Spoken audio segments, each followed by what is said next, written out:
Hi. Hi, Sharon. Hi, Maria. Hi, Joanne. Hi, Ken. Hi, Francis. Hi, Anne. Hi, Judith and Dana. I feel like what's her name? The teacher from Romper Room. Remember? Anybody remember when we were kids? Hi, Deb. Hi, Danielle. Hi, Michelle. I can remember being a young girl and just waiting to hear Cheryl. I wanted her to say hi to me so bad. And I think she did say Cheryl at one point. But of course, there was probably 50,000 Cheryls she was saying hello to. Yeah, welcome everybody. Just letting everybody get in the room and looking at your bright, beautiful faces. Some of your faces, some of you don't have your cameras on. And lots of you do, and I appreciate that. It's always lovely to see. Yeah, there we go. Here we are. Hi, Marlene and Barbara and Victoria and Mary. Hi, yeah, Noreen and Sue and Galaxy. Hi, Galaxy, is that your name? No, it's your computer. Gotcha. Or your phone. Gotcha. Hi, Eileen and Susan and Lewis. Hi, Lewis. Always like to give special hellos to the men who join, because don't we all just appreciate men who are doing the work too, right? The percentage of men who attend things like this is usually quite small. So the ones that do deserve a big high five. I always say that at my retreats as well. When the men show up, I'm like, we're so glad you're here. Thank you for coming. All right. Hi from Vegas. Hey, Shelly. How you doing? All right. One more minute and we will get started. Just so you know, I'll give you an early heads up. The way that I'd love to start is I would love to hear from some of you who want to just say a little bit about how your life is changing for the better. So this is, as I said, I think last time, a chance for you to brag a little bit about your process. So we want to start with the success stories. How have you done with sticking to daily meditation? Have you been tracking it? Have you noticed anything positive happening as a result? So we're going to hold off any questions or comments outside of that topic, but instead we really want to begin with, I would really love to begin with hearing about the good news. What's working for you. So if you're on your computer, you'll see the little reactions button down below. It says raise hand right in there. You're welcome to raise your hand. Since there's so many of you, I can't see your physical raised hand. So if you hit the raise hand button, it will pop you right up and allow me to see. It'll move you to the front screen, which I love. So also, I'm going to ask that we refrain from using the chat right now, just so we can all focus in. And then at some point, we'll open it up for questions via chat or through the raising of the hand. And I'll speak with you directly. So let's start with Catherine. Hey, Catherine, welcome. Hi, how are you? I'm great. How are you?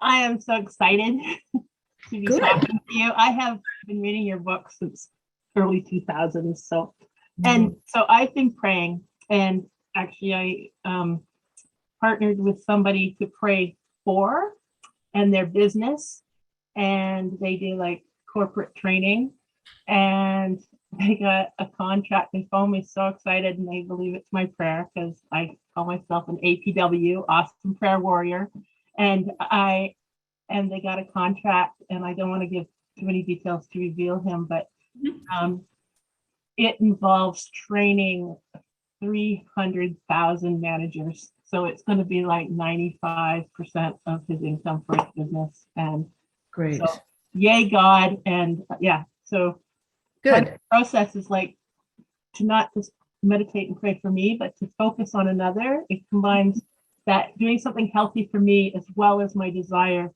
to give it. So you've been using your meditation time as both meditation and prayer. Yes. Awesome. And sometimes it's hard to focus on me, but to focus on blessings for another. Yeah. Okay, great.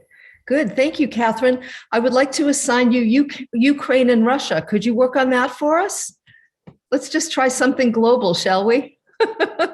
Good. There you go. I love it. Deb, what about you? Hi, Deb. There we go. Hi, Deb. You have to unmute, Deb. I'm trying to get you to unmute here. I'm asking you to. There you go. Thanks. I just wanted to share a real specific example. I was just on a wonderful trip. My daughter and I had an opportunity to go away for a week, and one of our flights, we were in the air, and we were going to miss the connecting flight. And I just sat there and remembered the breathing. And the one that really helped me the most was the focus on being really still. And I did that for, I don't know how many minutes, but it was like just an overwhelming sense of calmness. And I just knew it was going to be all right. And we would make a connecting flight, and it did. It all worked out fine. And the old me would have like gone crazy in a tailspin in my head. So it really helped tremendously. So, Deb, I love hearing this because this is what we hope for, which is that you all bring this practice of meditation into your daily life. And you're right. What a beautiful example. So Michael Singer would not call that low-hanging fruit. That's the really tough stuff, right? When all of a sudden you're completely out of control, both in an airplane, in the air, and you find out that there's a good chance you're going to miss your connecting flight.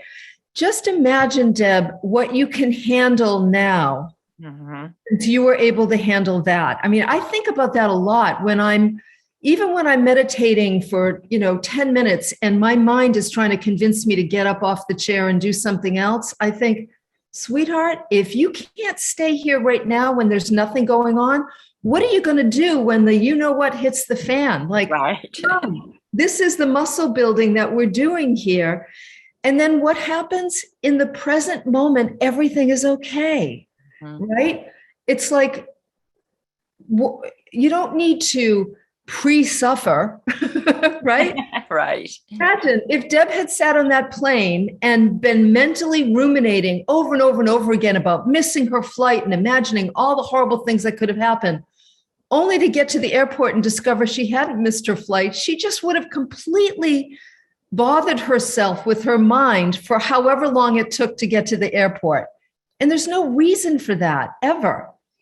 Yes, life is hard, but when you learn to sit still and breathe, you actually learn that you can trust yourself to handle the hard stuff. So thank you so much for that example. I appreciate it. Elizabeth LePage, how about you? Hi, Elizabeth. Welcome. I'm trying to get you to unmute. Elizabeth. All right, we'll come back to you. What about you, Amy? Hi, Amy. Welcome.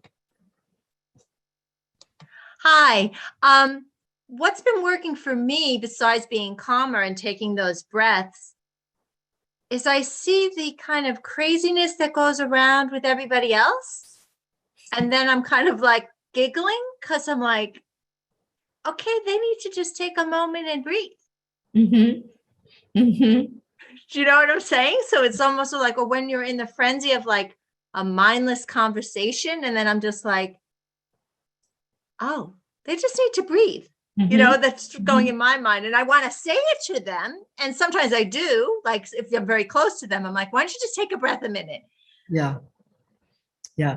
Well, and what's beautiful about that too, Amy, is that you don't, remember I talked in the very first class about the benefits of meditation. I want to actually just mention some of them to all of you again. Repetition is a very powerful teaching tool. So I'm going to be repeating things as we go along because I like to keep it simple and just keep reinforcing, what we've learned. And so, Amy, in the beginning, remember we talked about daily meditation makes us calmer, as Deb just showed us, less susceptible to being triggered or being hooked into drama or overreacting, right? Because we catch ourselves. That's exactly what Deb did in the airplane. Wait a minute. Hold on. Let me return to the breathing. I'm going to use the tool. She reached into her toolbox, pulled out the let me be still tool and focused on being still. And she didn't overreact. It allows us to make smarter choices. For example, rather than getting triggered and running to the refrigerator, you can breathe and actually make better food choices or make better choices all the way around. It improves sleep. For those of you that are practicing consistently, you can begin to use your breath and use your practice of meditation before you go to sleep, and it's going to help you to fall asleep and then, or go back to sleep if you wake in the middle of the night. It makes you more resourceful. A regular meditation practice returns your brain to a resourceful state, which means you'll make better choices and be better able to solve problems. And you'll show up for others in a more loving way, which is really important. So it's a great example. Thanks so much, Amy. I appreciate it. Good to hear from you. Kathy, what about you? Hey, Kathy, welcome. Hi, how are you? Great, thank you. Good. Yeah, what I've been finding, like, as you mentioned about the sleep, that's really been helpful. And the past 2 weeks has been a lot. I don't know that it's been easier to do it every day, but I've been definitely consistent on doing it every day. And something that's been really beneficial is with my PTSD and having flashbacks. When I'm in the flashback, when I realize that it's like, no, this is actually something that you've seen before. This is a memory. It's not a real event that's happening now. Then I stop, do the breathing, like when I'm still visualizing what's happening, and then it's able to bring me back out of the flashbacks. That's been really, really helpful the last 2 weeks. That's awesome. Great. Thank you so much, Kathy. That's great. That's great. And Leslie, one more and then we'll move on. Hey, Leslie. Hi, I'm so grateful to be here. Thank you so much. This has changed my life. I am so grateful. I'm in the middle of a book club for your book, The Extreme Art of Self-Care. So the deprivation, I was not focused on my solitude. So I'm doing my solitude time in the morning, my meditation, mirror work, cutting back on commitments, my meditation and prayer time in the morning. I have slowed down so much. I am grounded. People are saying they're noticing that I'm present. I'm more available. I'm listening. It is so wonderful. So breathing and meditation have really changed everything for me. Thank you so much. Oh, you're so welcome. You're very welcome. Thank you. It's wonderful to hear. I really appreciate it. All right. So let's get going. We'll have more time for interaction towards the end. So I talked about the benefits. I did want to revisit those with all of you. And I also wanted to revisit the tools that we've talked about so far. The fact that closing your eyes causes the brain to make alpha waves and begins to just calm the body down, whether you want to or not, it actually does that. Breathing through your nose and making the exhale longer, extending the exhale. Remember that game we talked about you can play, how long can I extend my exhale for? Is another way where you'll start to notice your body calming down, your breath slowing down, your thoughts oftentimes will slow down. Sometimes they'll get busier in the beginning. I was thinking when Kathy was speaking about how she said, you know, I'm not sure it's getting easier, but I've kept the commitment every day. I want you to know if you keep the commitment to meditate every day and you have 2 weeks of hell while you're meditating, you've made enormous progress. That is huge success because the mind, especially in the beginning, just gets really, really loud and bothersome for some people. Even the last 3 days for me, I don't know what's going on, but during my meditation, everything inside of me has wanted to stop. The taskmaster starts running through all the lists of things that I need to do, or, you know, the mind is so skillful at coming up with ways that we have to stop, isn't it? I mean, it's so sneaky. And yet I would just keep breathing. And what I feel like over the last 3 days is I have really strengthened my ability to sit with the discomfort and hang in there until I reach a point of peace. And I know that that's going to serve me in other areas of my life for sure. So extending the exhale, using a word or mantra, if that's helpful. For the first 3 months of my meditation practice, as I said, I focused on the word peace because that was the state that I was trying to really invoke in my meditation. And then eventually I didn't need it anymore. I just was able to get quiet. And then for the last meditation class, we added 2 skills. One is being still, really practicing not moving. Just becoming aware of when your tongue wants to move, or your eyes want to move, or your shoulders or your hands want to move, and just gently and quietly stilling your body, making that the point of focus.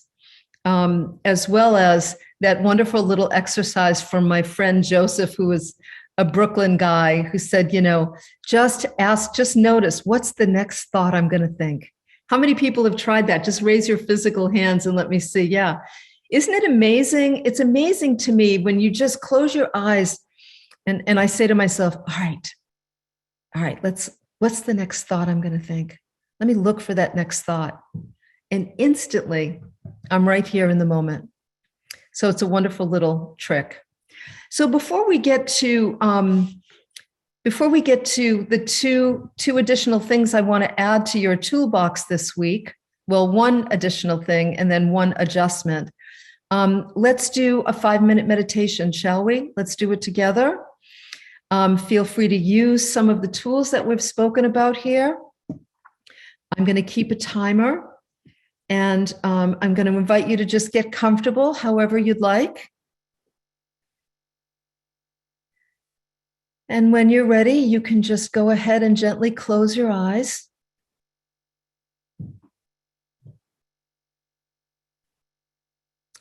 And you might even want to just notice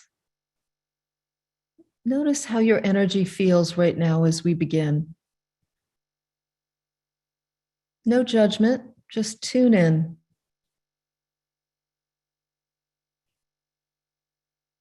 Once again, remember that your senses will bring you into the present moment.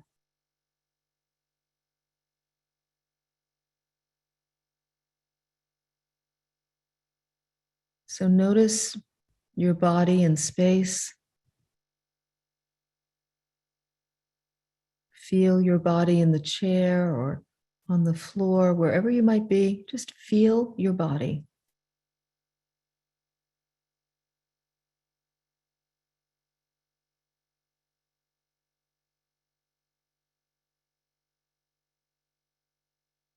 You could direct your attention to your hands. You might feel your hands. Just feel where your hands are right now.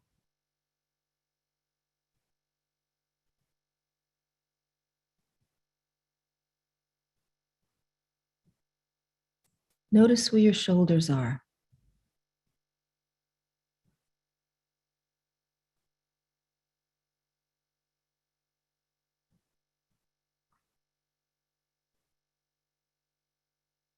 Notice if you can hear anything in the room.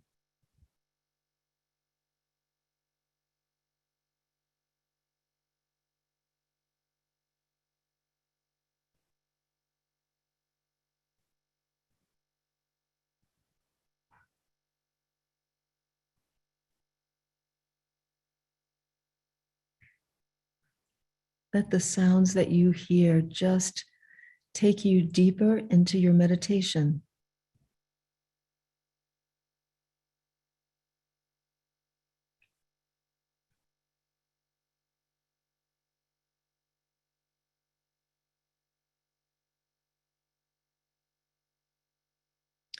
What a gift to come home to yourself.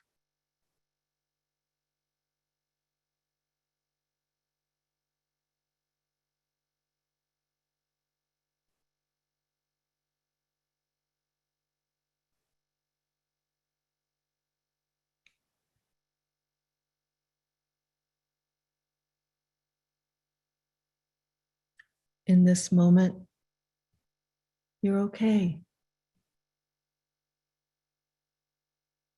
Everything is fine.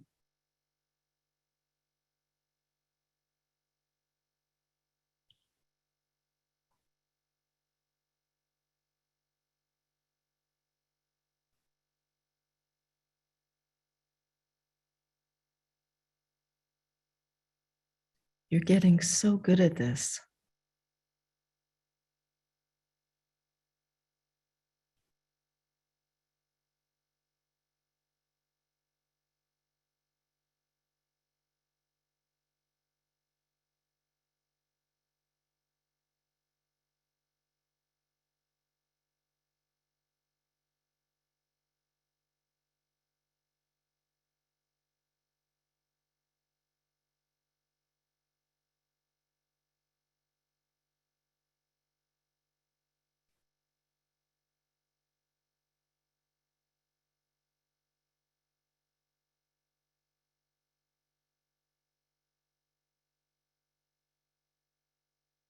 Feel the beauty of this calm moment, this gift you've given yourself.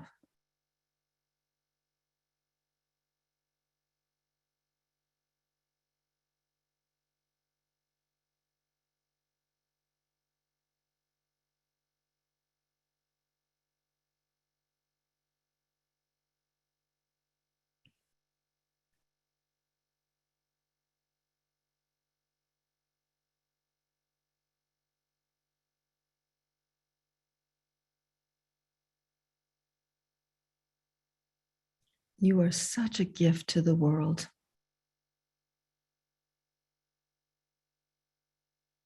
You really are.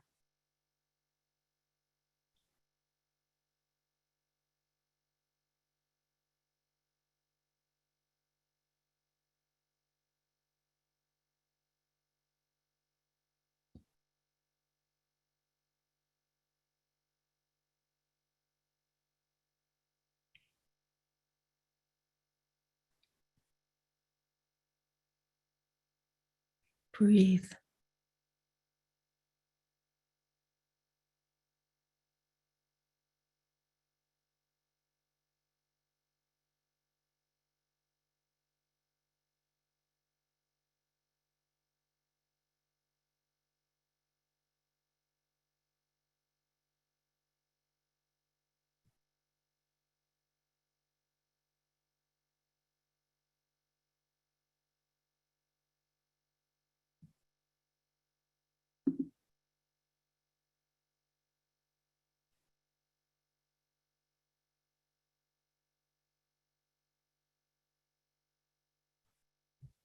And when you're ready,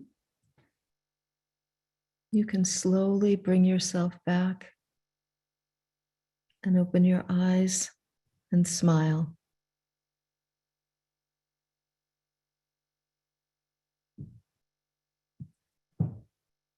Okay, that was 6 minutes. I had to go a minute longer because you all looked so at peace. I wanted to keep going and going.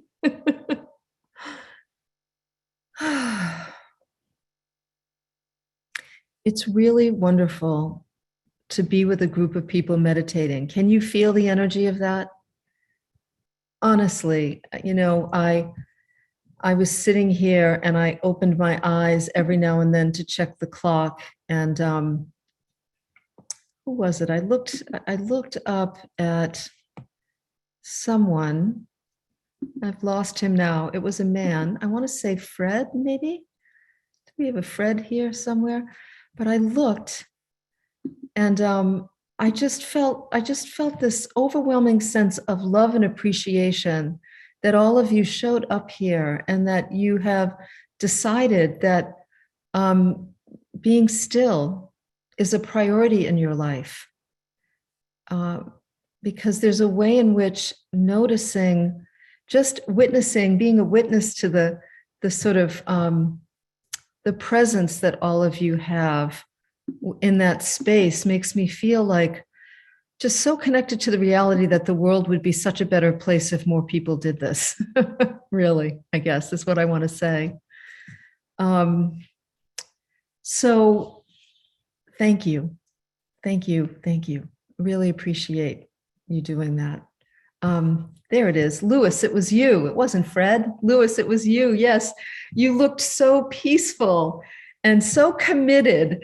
I don't know how you felt, but you just looked peaceful and committed. And I just felt all this love for you and great, gratitude that you are here and that that that you're doing this. Let's see, I'm going to spotlight you for 1 second. There we go. There, everybody, that's him. Look at how beautiful he is. Yes.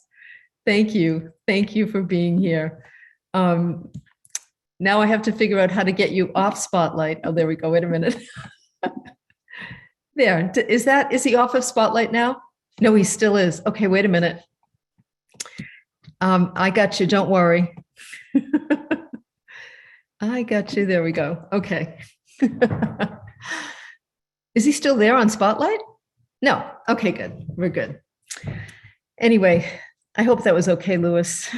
Just for a moment. All right, good. So what I want to talk to you about today in terms of just one other tool that I want to mention in terms of helping you to continue with this meditation process, making it more and more comfortable and allowing you to be more and more committed. I did want to mention, by the way, what we've also spoken about in the last 2 classes is the importance of tracking. How many of you have been keeping track in a little notebook? Great, lots of hands up. The importance of tracking, really paying attention to celebrating your win for having sat quietly for a minimum of 5 minutes every day. Very important to track. Some people love to put a calendar in their kitchen so they see it every day. I had one woman email to say she puts a gold star on her calendar, which I thought, what a great idea. It never even occurred to me. Lovely thing to do. So I might be somebody who puts a heart on my calendar, knowing me. So tracking is a really important thing. The other thing that's important that I have touched on before, but I want to just emphasize it, is something my friend David G. talks about, which is feathering your nest. He calls it feathering your nest. And really that's about creating a place where you meditate that feels really comfortable to you. I've noticed for the last probably year and a half, I would meditate in different places, sometimes in bed, a chair in my office, a chair in my living room.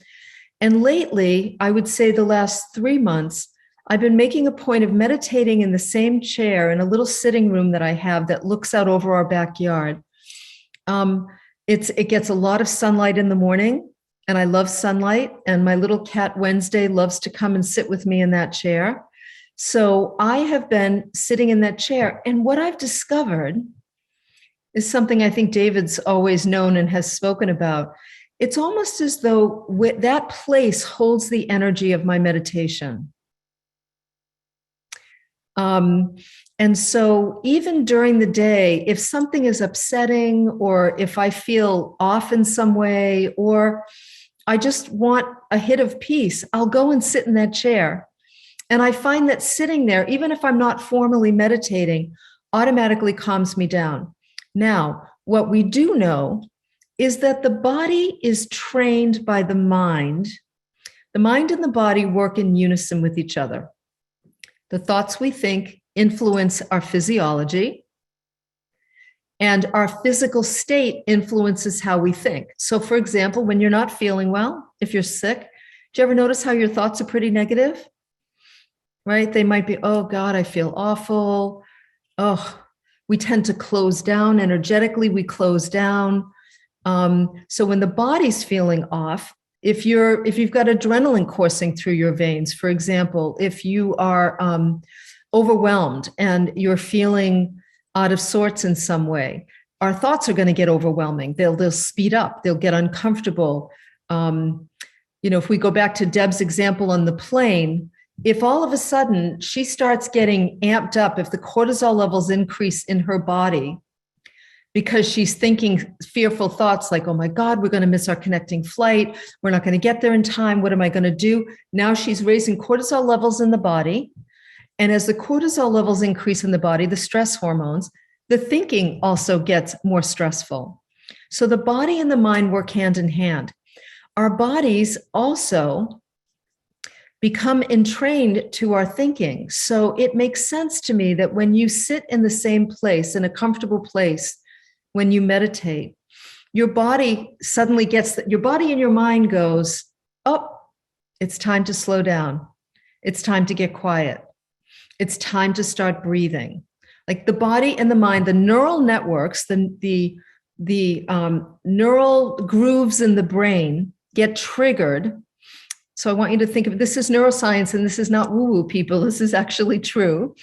We have neural networks in the brain that get triggered that then allow us, we plug into that neural network called I'm about to meditate, and the mind over time will begin to automatically slow itself down because it knows, oh, I'm in the network called meditation. And the space that you're sitting in supports that neural network as well. So doing whatever you need to do in order to make your, in order to feather your nest is really good. You might want a comfortable blanket.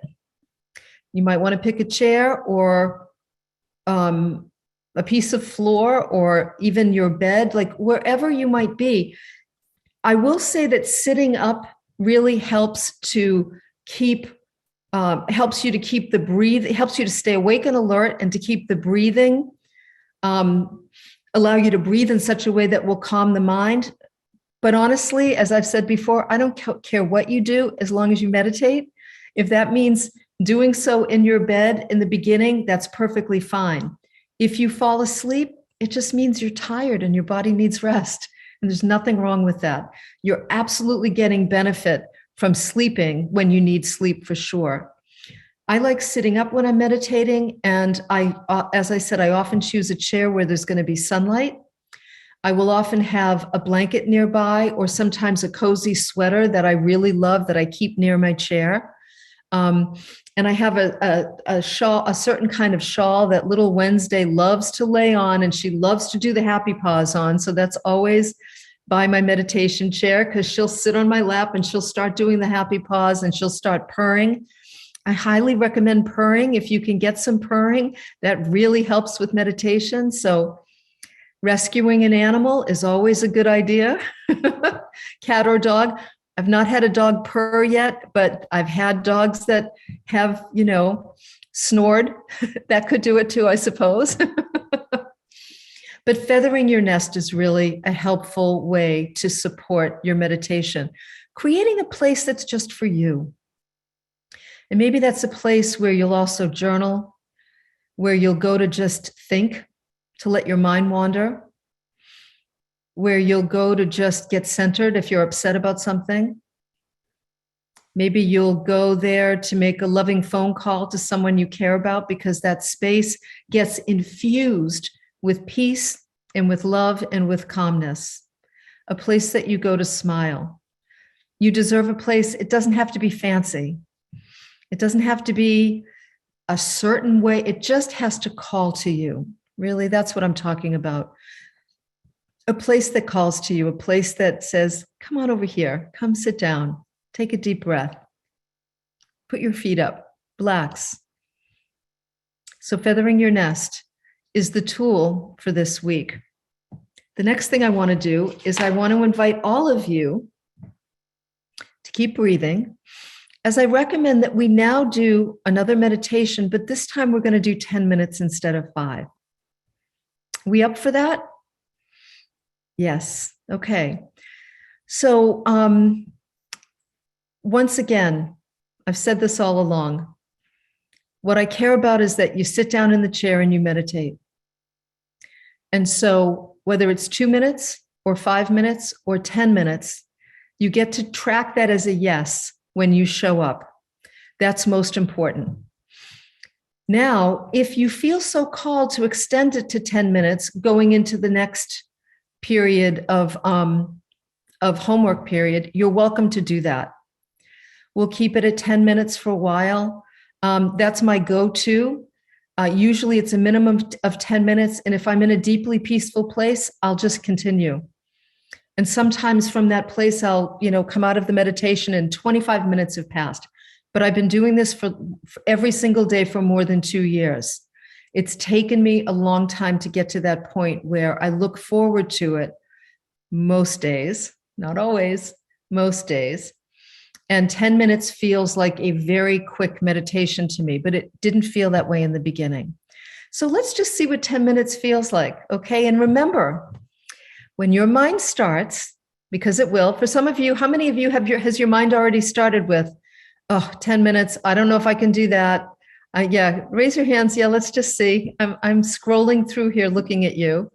Yeah. So already the mind's going to start coming up with these exquisitely good reasons as to why 10 minutes is just going to just suck, right? That's okay. The mind's doing what the mind does. And your goal is to just remind your mind that you are not your thinking mind. You are the soul observing the mind that is thinking. Remember early on, we talked about you might have a movie screen in front of you or a giant loudspeaker that you're observing the movie screen. Let the thoughts play out. You're observing the loudspeaker. You're just hearing the thoughts. You're just observing them. When you observe them, you are separated from your thinking mind. This is what we're trying to do. We're trying to return you to who you really are, which is this wise soul, the witness. Because then you'll get better at doing that during the day in your everyday waking life. So let the mind do what it does. And the soul you says, sweetheart, we're not going anywhere for 10 minutes. So you keep doing what you're doing, but I'm staying right here. And I'll help you as we go along. Okay? All right, get comfy, people. It's going to be a wonderful ride. Just remember how good you felt before. Now you get to feel good for a little bit longer, not that much. So when you're ready,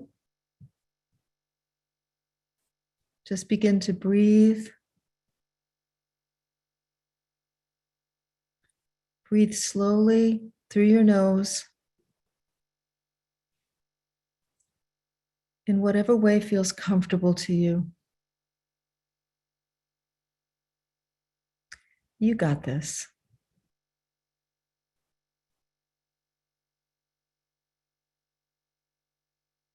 Anchor yourself to this moment by tuning into your senses.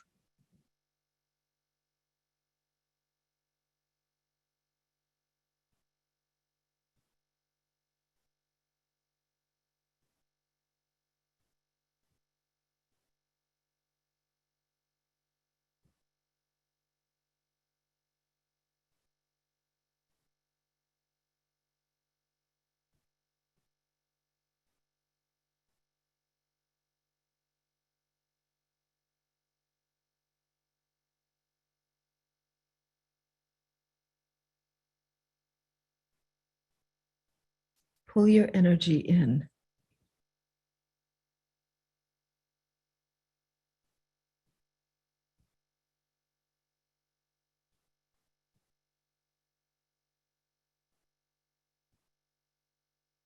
Come home to yourself.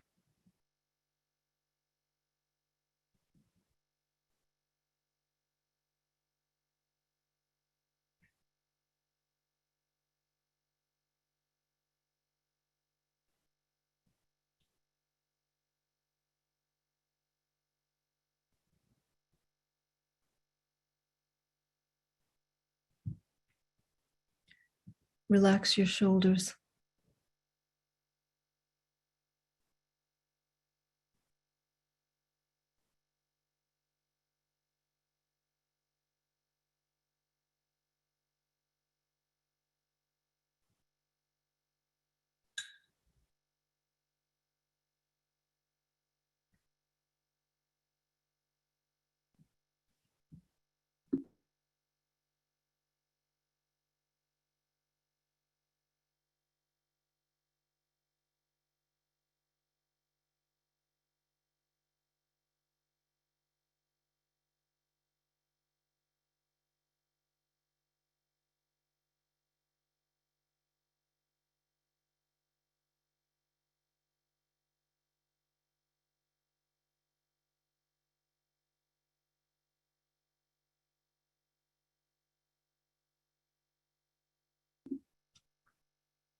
You're doing great.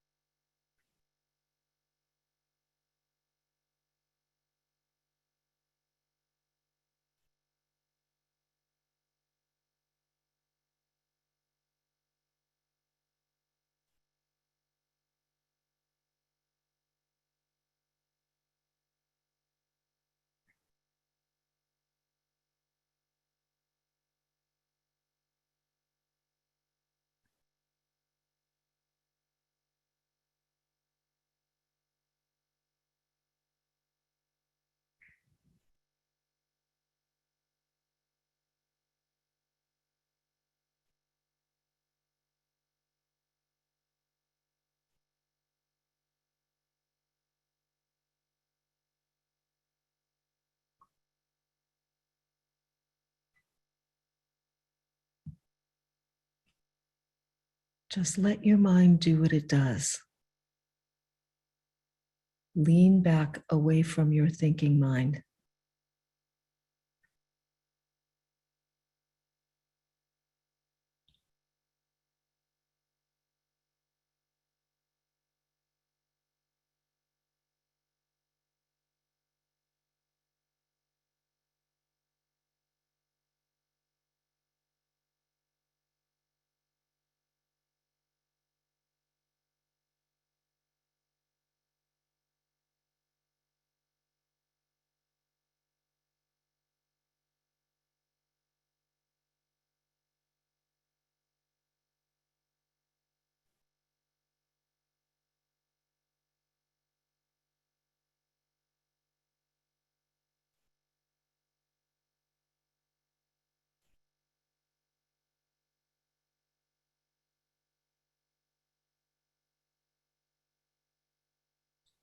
Let the peace of this moment wash over you.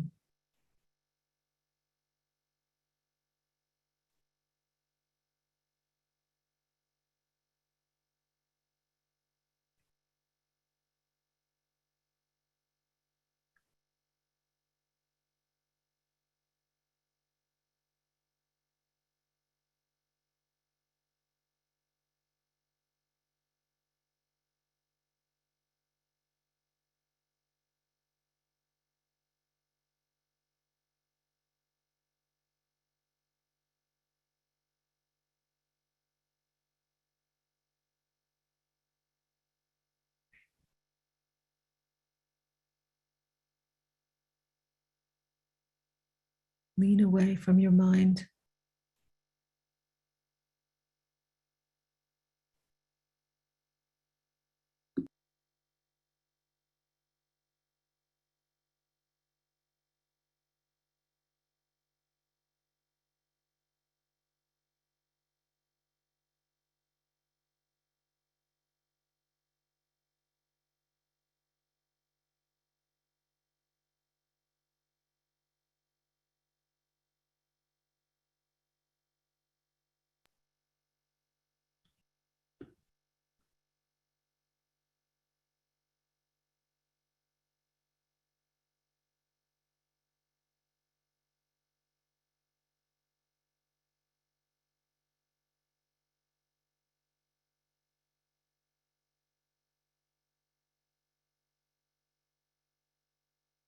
Breathe.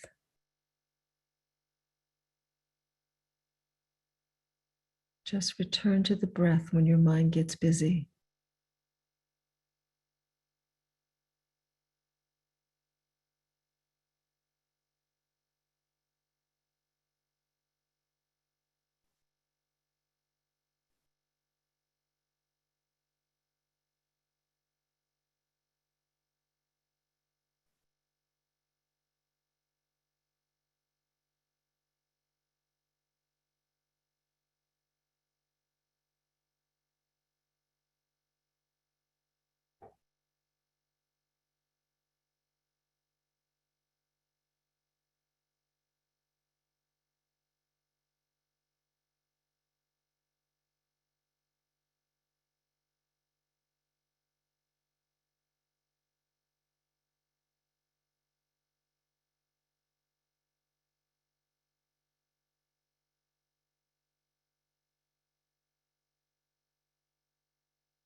You're doing great.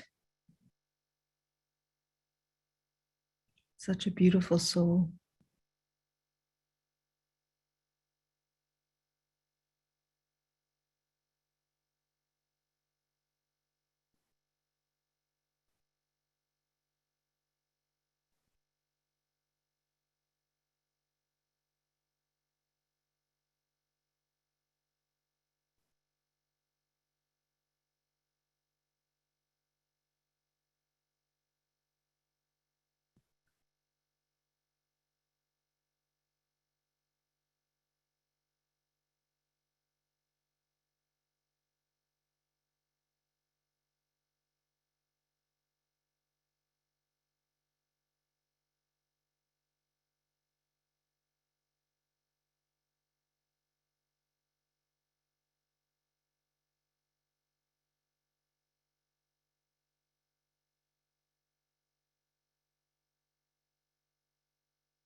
And when you're ready, you did it. You're amazing. You can open your eyes and smile. You masterful meditator, you.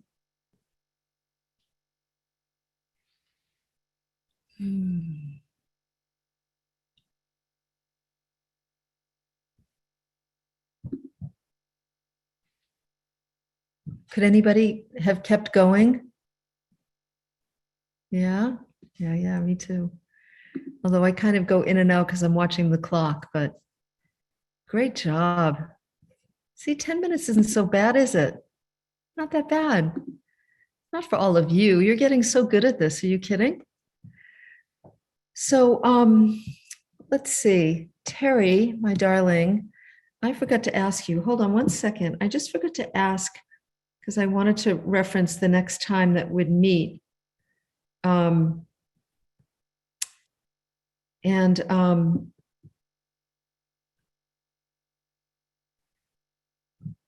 I have to think about this for a minute. So I'll think about it for a minute while I'm doing that. For the next period of time, the next couple of weeks before we meet again, if you're so inclined, I'd love for you to increase 5 minutes to 10 minutes. We're going to stay at 10 minutes for a long time, so don't worry. I'm not going to sneak 15 up on you too soon. We really want to build on success over time. We want to make it comfortable for you to come to your meditation, to your nest, that you come there and you begin to develop a positive relationship with it. It's not always easy, I know, because the mind can be a really sort of ornery place to be sometimes. But over time, if you stay with it, you'll get used to it and you'll start to really feel the benefits in your daily life and you'll want to stick with it. Yes, somebody's saying that they notice that when they're meditating, they cry and they're not sure where it's coming from. I will tell you that for a lot of people, and I feel this when I'm meditating, especially with a group of people, getting quiet and coming home to ourselves is a new destination for many. Many people don't ever take the time to just get quiet and to be still. And so what often happens is there are feelings. Remember, I talked about this during the last class. To put it simply, I would say that for a lot of people, we have a lot of frozen feelings inside. And very often, some of the first feelings to surface are sadness. Sometimes I think that sadness is the kind of existential sadness we feel at not being with ourselves very often. You know, there's just sort of, wow, I didn't realize that I'm not here. It's not even a thinking thing, it's a feeling thing. So it's very normal for tears to come up, for feelings to feel a bit overwhelming. And if you just breathe, remember the last class I talked about, let them rise and release. That's what I say to myself. Allow them to rise and just release them. Rise and release. Just let the tears flow. There's nothing wrong with that. Yes, sometimes it's old stress coming out. A lot of times what makes it difficult for people to meditate is all of the stored experiences that were uncomfortable, that we didn't allow ourselves to feel, or because we didn't have the capacity to experience them or to feel them. They get stored inside. And when we start to get quiet and present, they rise up. And rather than grab a hold of them and rehearse them over and over again, something I call redecorating hell. So rather than redecorating hell, we just want to go ahead and let them rise and release. Remember I said during this meditation, lean away. I'm going to remember to use that in the future. I want to write that down. Lean away means lean away from the thinking mind, lean away from the temptation to grab a hold of a memory and just chew on it. Just let the experiences, let the tears rise and release, let those tears fall, let the memory rise and release. It will come back again. If there's a lot stuffed in there related to an experience, it will rise and release in fits and starts, in pieces. Just keep letting it rise and release. You can handle that. The more you learn to meditate and be present with yourself, the more you'll discover you can trust yourself to let what needs to come up and be released.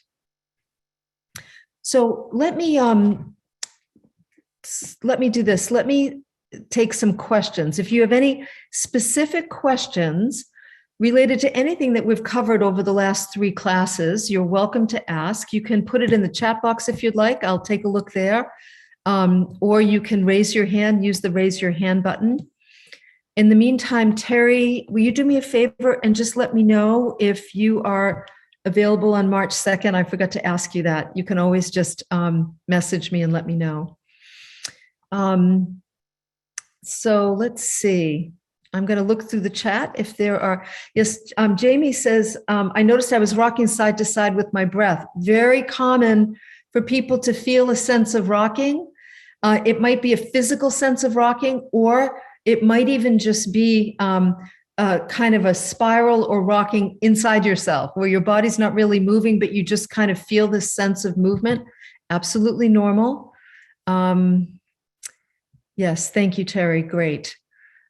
So let me see if there's any other questions in here.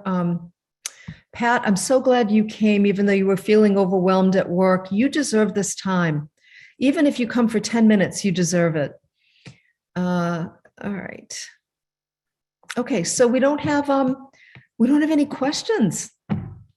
Look at all of you just getting this, huh? Okay, tips on, okay, so hold on. Now the questions are coming. Tips on how to stay calm during tornado warnings that can happen or not for hours at a time here in the South. Feel edgy all the time. That's a really good one. I actually grew up with in a family where we had a lot of storms growing up when I was young. And my mother actually was struck by lightning when I was a young girl. She's fine. But it created this real anxiety in our family whenever there was thunder and lightning. So I can appreciate the edginess that you feel. And Stephanie, you could move because you're saying, I'm here in the South. And honestly, sometimes when, like, I remember working with a client who lived in California, and this woman was just afraid of earthquakes all the time. It was a thing that, it was a neural network that was very deep and very strong. And she finally made the decision to move. So I say that because of that, but tips on how to stay calm. So Stephanie, here's an unusual perspective. The next time there's a tornado warning, I want you to see it as a profound opportunity for you to practice breathing and staying centered. So you can almost see the tornado watch or warning as a trigger to deepen your meditation, to get really good at handling the tough stuff, like Deb was talking about being on the plane. This is not low-hanging fruit, by the way. So you certainly want to practice with things like the weather, with people driving slow in front of you, with feeling aggravated by something. My little cat Birdie this morning knocked over a little bowl of vitamins that I had right at a moment where I was just feeling so peaceful and calm. And he just hit the bowl and everything went everywhere. And my first reaction was, oh, geez, I wanted to just like get frustrated and upset that I had to stop and pick up, search for vitamins on the floor. But I saw that as an opportunity to practice staying calm in the middle of that tiny tornado. So you want to use little opportunities to practice that. Your breathing, extending your exhale, is always going to calm your body down. Whether you want to be calm or not, Stephanie, that will work. That will help you. And this meditation practice will help sort of soothe the edginess that you feel all the time. It's been a tough time for people in the South with the tornadoes. This will pass, and it will get better. The better you get at meditating, the better you get, the more practice you have. Renee says, wondering how I can hear my intuition more clearly, not queerly, clearly. It seems to come through my body, but the energy goes so quickly through my body. I would focus on meditating. The quieter you get, the easier it is to tune into gut instinct. Oh, I see people have their hand raised. Thank you for telling me because I did not see it. There we go. Mark Welch. You don't look like Mark Welch, but you might be. You just need to unmute, dear. There you go. There we go. Hi. I had a little bit different thing to tell you. I have been doing, up until 2 years ago, I did Vedic meditation for 4 years and traveled all over. I went to New York and all different places to take classes. Mhm. And then I got so that it wasn't really helping me at all, but there was sort of a niggling in the back of my mind. So when I saw this starting up with you, I thought that's just the perfect thing for me to try. And I just wanted you to know that today when we were meditating in the 10 minutes, I almost fell out of my chair twice. And I've never had that happen before. Mhm. Okay, It's, I think some phrases for you. Vedic meditation uses a mantra. Mhm. And I'm thinking that it's because we're using the breathing. Mhm. So I just wanted to encourage people that even if you're a regular meditator, there's always lots of stuff to learn. But yeah, a couple of times I jerked myself back into the chair. Yeah, good. You probably need some sleep too. Probably Almost. sleep. That's a given. Yeah. Okay, good. Thank you so much. Thank you. Susan, hi. There you go. Hello, Cheryl. Yeah, someone asked at the end of last week's class, right at the end, they said they have trouble breathing. So today I've been fine, and I just do really short, like 1, 2, 3 in slow, Yes. and then 4 out. But I couldn't even count on my fingers. But I don't think that matters because I don't know if it's because it's my logical brain, but I was trying to count on one hand 3 and out 4. And I was thinking maybe I just forget the counting. Yes, you can do that. That's a really good point. So there's a couple things I want to say. First of all, I made a decision over time. So I used a mantra in the beginning. I wanted to mention this in terms of Vedic meditation. I used a mantra in the beginning. For me, my personal goal was to be able to be with my thinking mind and create a peaceful state. So I moved from using a mantra to just being quiet. Also, when it comes to breathing, there are times where counting actually distracts me from the presence of the moment. So if that does that for you, focus just more on breathing slowly, just enjoying the breath, letting the breath come in slowly. And you might even use the little game we talked about where how long can I extend my breath without counting? Just notice how long you can push the breath out or gently push the breath out and let that be okay. Whatever works for all of you, as long as you show up and you sit down and you're quiet and you keep the commitment every day, I say whatever you're doing totally works. Thank you. Okay. Thanks. Thanks. You're welcome. You're welcome. Anna, hi, welcome. Hi, Cheryl. Thank you. It's such an honor.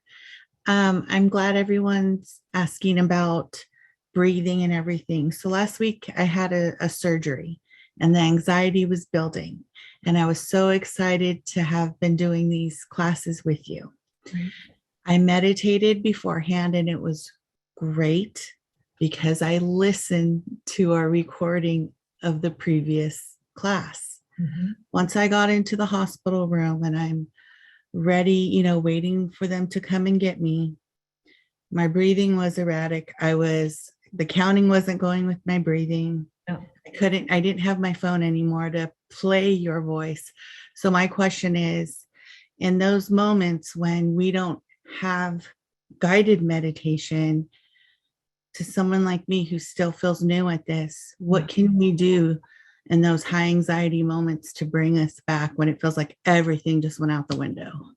So again, thank you, Anna. And I want to say, listening to you, I feel like I'm listening to a meditation. Doesn't she have the most beautiful energy? You have really beautiful presence and cadence about you. So I want you all to know that the way we handle the hard times is by making it a priority during the easy times. So the more you get practiced at it, Anna, like you wouldn't expect if I took you to the gym, you wouldn't expect to bench press 100 pounds in 2 weeks, right? That would be crazy. And it would be kind of a lot to ask to put a 200-pound barbell on you, right? So you want to start with the easy stuff, knowing. So it just so happens you started this class and surgery came up pretty quickly. How wonderful that you were able to use it before the surgery. That's great. That's tremendous success. Now, if you stick with the practice, you'll find over time it will get easier and easier. But it takes time. If we want to strengthen our muscles, we've got to go to the gym every day in some capacity, and you've got to be lifting on a regular basis. And that's what we're doing now. We're doing our lifting with the daily meditation, and we're now extending it from 5 minutes to 10 minutes. And if you do that, I bet you're going to see success in a pretty significant, you're going to feel a difference over the next couple of weeks for sure. All right, you're very welcome. Gloria and Andrew, welcome. We've got Hi, 1 Cheryl. minute, so you're the last ones. Hi. Hi, it's always a pleasure to spend time with you. Thank you. You had mentioned earlier that when you meditate, if you fall asleep, your body needs that. Yeah.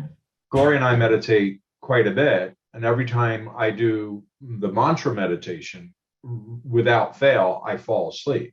Mm-hmm. But yet, when I'm doing the meditation here with you, and I've done it without you too, just with the breathing technique, I don't fall asleep. And I'm just trying to figure out, why am I always falling asleep with the mantra, but yet with the breathing, I'm not?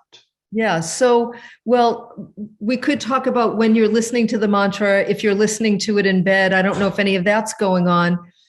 But doesn't matter. I can be anywhere. I can be sitting up straight. It doesn't matter when Good. I do, I fall asleep. Yeah, so this goes right back to what I was talking about earlier, how the brain gets trained to behave a certain way by where we sit, what we listen to, what we do.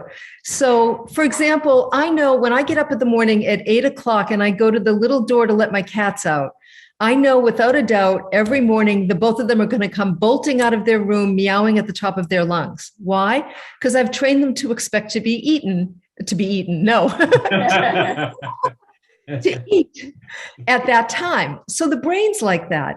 Your brain has been trained to be deeply relaxed using that mantra. And you know what, honey, if you have a hard time sleeping, that's the time to use it, isn't it? Right? Yeah, it sure is. I do it a lot. Yeah, if you wake up in the middle of the night and your thoughts are racing, use that mantra. Don't do what we're doing here, because that will put you to sleep. So you've just trained your brain. Okay. And what a beautiful tool. I mean, who wouldn't love that, people, right? Every time I use this mantra, I fall asleep. Yeah. I know 70 million people who would give their... That's awesome. I didn't look at it that way. Yeah, but I thought maybe I'm sleep deprived or whatever, but I've trained the brain to get into deep relaxation. Yes. The brain is an amazing computer. Our brains are amazing. And we have all of these neural connections inside that get made, just like cats. We really are. We just don't realize it. We are training ourselves every single day. But now we're trying to do that intentionally with regular practice meditation, feathering your nest, breathing the way that we're breathing, reinforcing these tools that I keep talking about over and over again. We're building powerful, positive, peaceful neural networks that will not only impact you and your lives, but everybody around you. How awesome is that, right? Okay. Thank you so much. Yeah, you're very welcome. Namaste. So here we are at the end. Thank you, Terry. Our next meditation, if you all want to continue, doing this? Great. Okay, good. So let's say, where are we here? There we are. So it's going to be March 2nd. So 2 weeks from today, 4 o'clock, same bat channel, same bat time, same bat channel. For those of you old enough to remember that, which is probably a lot of you, right? So we'll meet here again.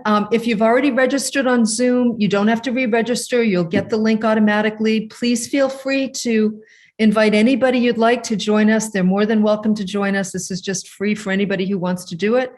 And I will look forward. We'll have the, oh, by the way, I should have said this up front. We decided to put these classes up on YouTube. It was the most universal place that we had to make them available to people, but you will get an email with a link to the recording when it's up and ready, just so you know, and you feel free to share that with whomever you'd like to share it with. All right. Thank you, everybody. I'm so grateful that you're here with me, and I look forward to seeing you in a couple weeks. Bye-bye.